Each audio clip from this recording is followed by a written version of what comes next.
Me croirais-tu si je te disais que le jour de l'an, le clonage, les anneaux de Saturne et le capitalisme médiéval religieux avaient une personne en commun?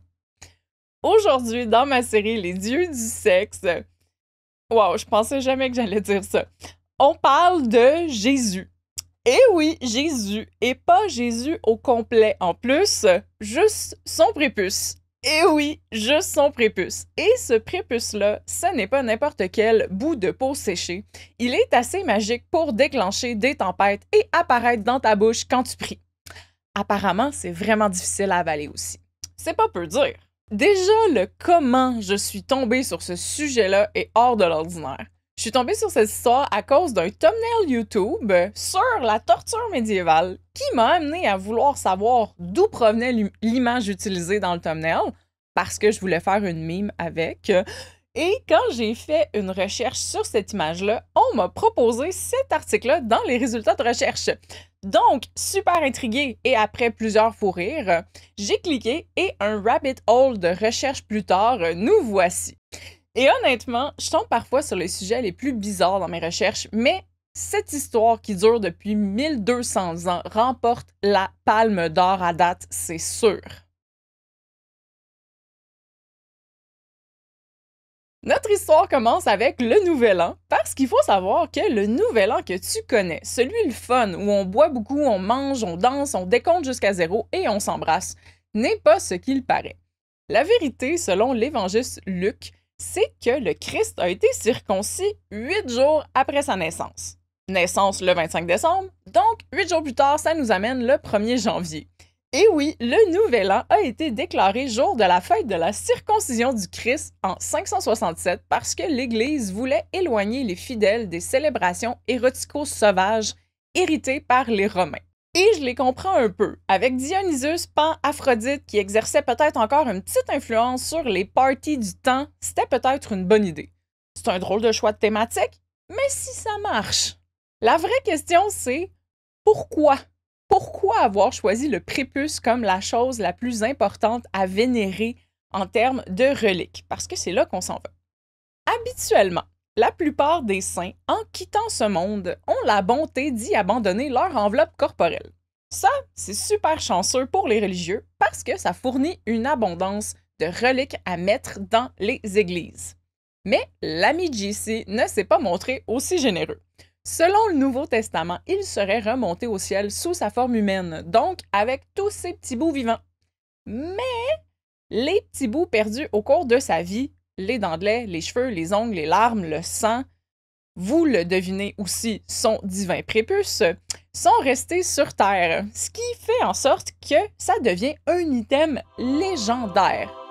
L'histoire de ce petit bout de peau-là commence quand la femme qui avait procédé à l'ablation a décidé de le garder dans un vase rempli d'huile pour le donner à son fils, qui lui l'a revendu à Marie-Madeleine, qui l'a refilé à Saint-Jean l'Évangéliste, qui lui l'a caché pour pas que personne ne puisse justement en abuser. Avouez que c'est déjà assez rocambolesque. Ça, c'est seulement la première partie de l'histoire, parce qu'après ça, notre saint prépuce disparaît jusqu'au 9e siècle.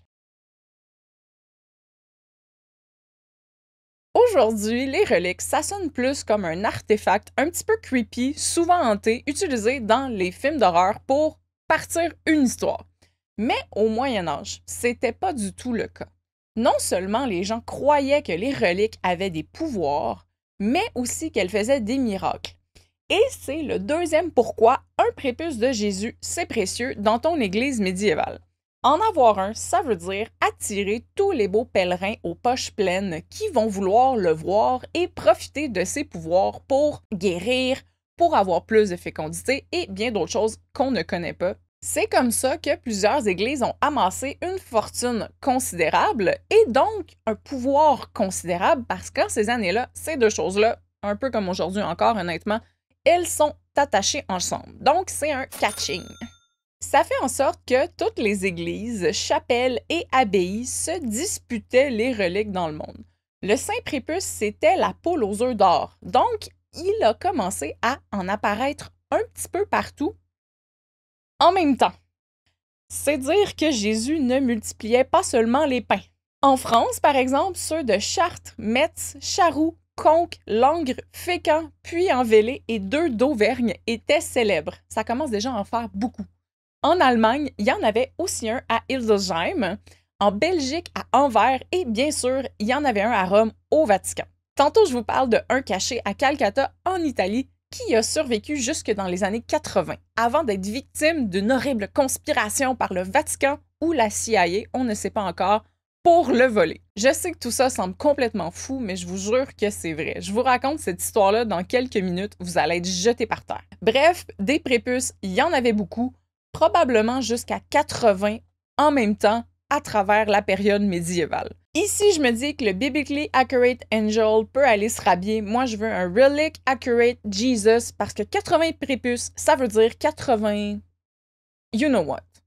Si on revient un petit peu du côté logique, même s'il n'y en aura pas beaucoup de logique dans cette vidéo-ci, je pense qu'on peut deviner que la plupart des morceaux qui étaient proclamés étant prépuces du Saint-Seigneur devaient être faux. Et les prêtres aussi avaient des soupçons. Ils n'étaient pas si fous que ça. La logique n'est pas complètement perdue.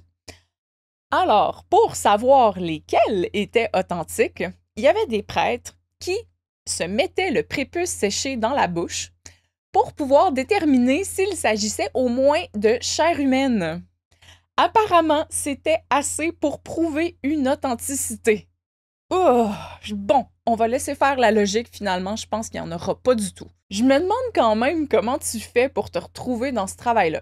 Honnêtement, t'as clairement pas lu la description de tâche avant d'accepter, c'est certain. Parlant de reliques insolites de cette période-là, on pouvait aussi trouver un soupir de Saint-Joseph ou encore mieux, un éternuement du Saint-Esprit. Pourquoi pas rendu là? On trouve aussi une oreille de Saint-Pierre, les seins de Sainte-Agathe, 60 dents de Saint-Jean-Baptiste, un autre qui a un petit peu trop de morceaux pour son propre bien, mais il existait aussi 3 cordons ombilicaux de Jésus et 500 de ses dents de lait. Quant au sang du Christ, apparemment, si on faisait le décompte, il aurait dû en exister des piscines pleines dans toute la chrétienté. Je vous l'avais dit, pas beaucoup de logique. Ce qui a fait en sorte que le marché des reliques est devenu vraiment saturé et complètement hors de contrôle. J'ai moi-même visité le reliquaire de São Roque à Lisbonne, puis je vous jure que c'est vraiment une expérience un peu bizarre. La vénération des bouts de saints morts avec des statues qui les représentent, ça vient vraiment toucher une drôle de corde.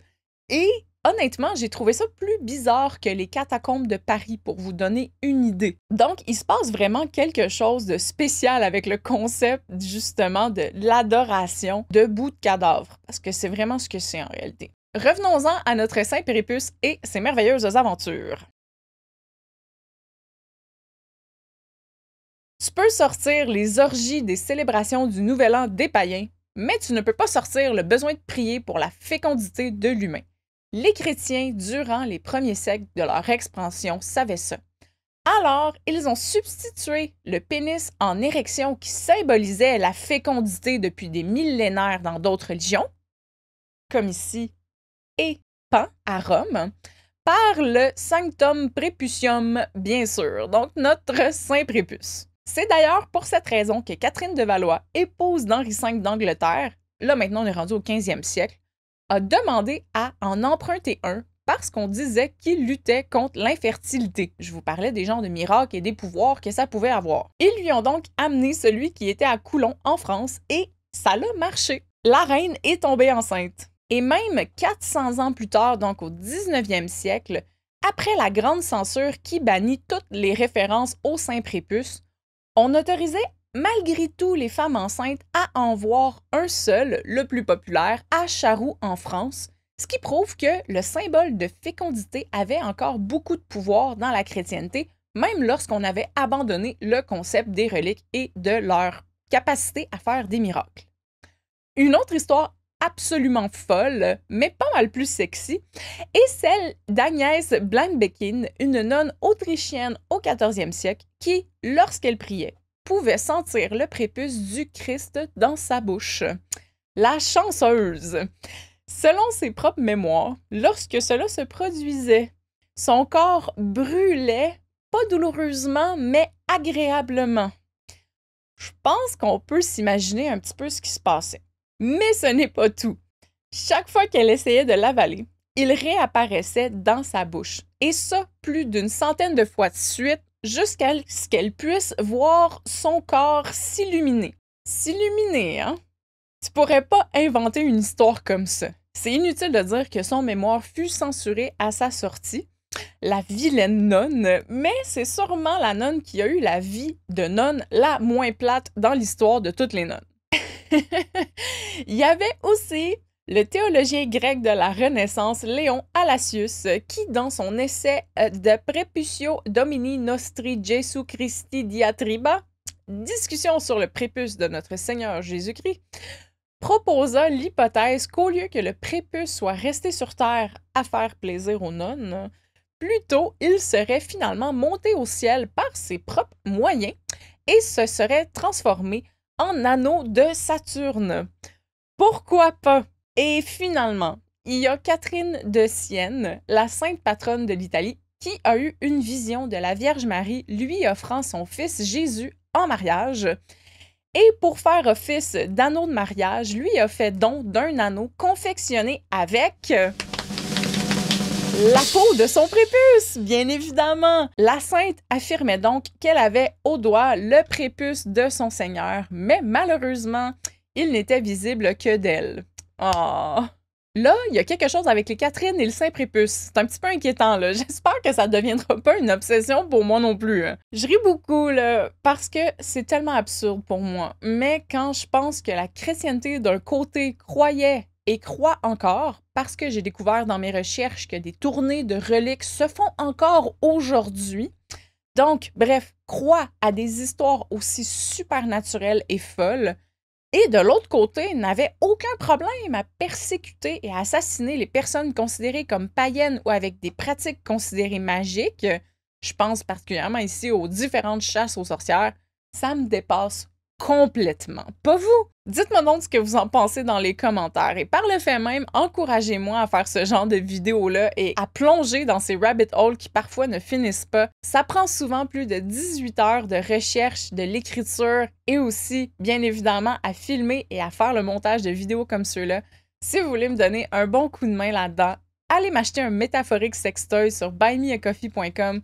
C'est la meilleure manière de me supporter dans mes trips de recherche. Et ça supporte aussi tout mon contenu kinky éducatif, plus sérieux, bref, celui qui aide réellement les gens aussi. Merci d'avance. Je vous disais que le plus populaire prépuce de France était celui de Charroux en Poitou. Les moines étaient tellement bons dans leur marketing de reliques que les pèlerins faisaient la file pour le voir. Même après un feu dans leur abbaye, ils ont fini par falsifier certains textes dans lesquels il était dit que Charlemagne avait fondé le monastère en 799. Ça, c'est juste avant que, selon la version romaine officielle, le pape Léon III ne reçoive son saint prépuce. Je vous jure, c'est de l'excellente propagande, 10 sur 10, rien à dire. Mais les papes au 13e siècle n'étaient pas super contents de se faire voler l'exclusivité de posséder le vrai saint prépuce. Alors, soudainement, de vieux documents furent découverts qui mentionnaient comment la Vierge Marie elle-même était apparue à Sainte Brigitte pour lui dire que finalement, la vieille femme qui avait coupé le saint prépuce ne l'aurait pas pris. C'est Marie qui l'avait gardé précieusement pour le donner à Saint Jean l'Évangéliste à sa mort et que celui-ci l'avait caché pour que finalement un ange l'ait révélé à Rome, ce qui a servi à établir définitivement l'authenticité du saint prépuce romain et à invalider tous les autres prépuces qui existaient. Comme c'est pratique comme histoire. La précieuse membrane officielle restera à Rome jusqu'en 1527, jusqu'au sac de Rome par les troupes de l'empereur Charles Quint. Et c'est ainsi qu'un mercenaire allemand, remontant chez lui avec un sac rempli de reliques, fut capturé par les paysans du village de Calcutta qui l'ont emprisonné dans une grotte. Des années plus tard, le curé, intrigué par le comportement des animaux du village qui s'arrêtaient devant la grotte et grattaient le sol de leurs sabots, décida de l'inspecter. Il découvrit une boîte en argent cachée sous la paille et à l'intérieur, il y avait ni plus ni moins que le saint prépuce de Jésus. C'est alors que deux monseigneurs, Cecchi et Pipinelli, sont arrivés à Calcutta depuis Rome pour vérifier l'authenticité de la relique. Aucune idée si ceux-ci l'ont mis dans leur bouche, comme je l'ai mentionné plus tôt. L'histoire le dit pas, mais lorsque Pipnelli examina l'élasticité du Saint-Prépuce, la chair se déchira. Il aurait dû faire attention. Et une telle tempête leur tomba soudainement sur la tête qu'ils coururent au pape pour lui confirmer, sans aucun doute, que c'était le véritable prépuce du Seigneur. Finalement, le pape décida de laisser la relique dans le village et leur offrit en prime une indulgence de 10 ans pour tous les pèlerins qui la visiteraient. Tout allait donc pour le mieux à Calcutta, en Italie, jusqu'à ce qu'en 1856, la ville française de Charroux, célèbre pour son prépuce au Moyen-Âge que je vous parlais tantôt, redécouvrit soudainement sa relique. Il en fut de même pour Coulon, une autre ville française, et une nouvelle guerre des prépuces commença. Non, en fait, la presse protestante en Europe qualifia ces nouvelles copies multiples d'embarras pour l'Église catholique et en réponse, le 3 février 1900, le pape Léon VIII décida de régler la question une fois pour toutes. Il interdit, sous peine d'excommunication, de parler du Saint-Prépuce. Les habitants de Calcutta, par contre, ont gardé leur droit d'avoir leur procession annuelle le 1er janvier, le jour de la fête de la circoncision, mais ce serait la seule occasion de voir leur petit bout de peau miraculeux. Autrement, le mot préputio, prépuce, devait être désormais remplacé par reliquia ou relique. Ce qui nous dit qu'au final, comme toujours, toutes bonnes choses ont une fin. La folie du Saint-Prépuce et des reliques en général était officiellement passée. La dernière apparition en date du Saint-Prépuce dans les médias est arrivée en 2009 grâce à David Farley, journaliste et auteur de An Irreverent Curiosity, The Search of the Church's Strangest Relic in Italy's Oddest Town, qui raconte sa quête du Saint-Prépuce de Calcutta. C'est de lui que j'ai attrapé la majeure partie des informations que je vous ai présentées aujourd'hui parce que, en 2024, on parle plus vraiment de ça du Saint-Prépuce de Jésus. Dernière histoire un peu folle, l'enquête de David Farley commence avec le vol odieux du prépuce de Calcutta. Il raconte que le 1er janvier 1983, Dario Magnoni, le curé de la paroisse de Calcutta, annonça à ses fidèles que la sainte relique ne pourrait pas être exposée à leur dévotion cette année, car des mains sacrilèges l'avaient dérobée dans sa chambre. De là, ont explosé mille et une théories et hypothèses plus farfelues que les unes que les autres. Évidemment, le prêtre lui-même fut suspecté d'avoir vendu la relique pour faire une passe d'argent. Pour d'autres, le prépuce avait déjà disparu 10 ans plus tôt à l'occasion d'une exposition à Rome et depuis, le curé promenait un reliquaire vide aux processions. Pour d'autres, le vol remonterait même aux nazis qui avaient pillé l'Europe entre 1939 et 1945.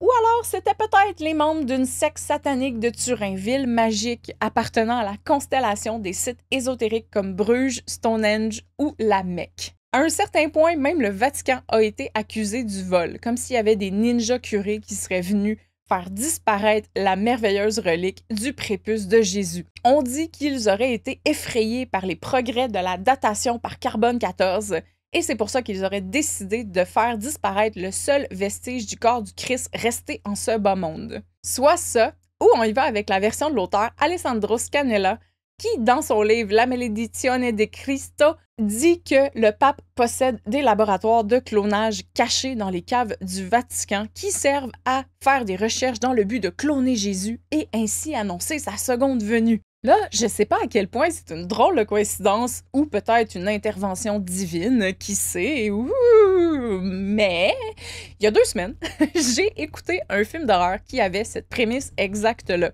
Je veux dire le clonage de Jésus, là, pas le reste avec les nazis. Bref, le film, c'est Immaculate. Ça vient de sortir sur Netflix. Si vous voulez l'écouter, c'est vraiment super bon. Je vous le conseille.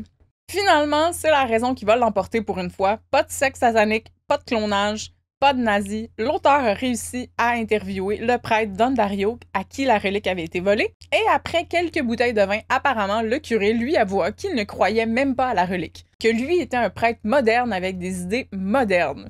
Ce que je crois que j'apprécie un petit peu plus qu'un prêtre qui croit au côté tout ésotérique et miracle de la chose.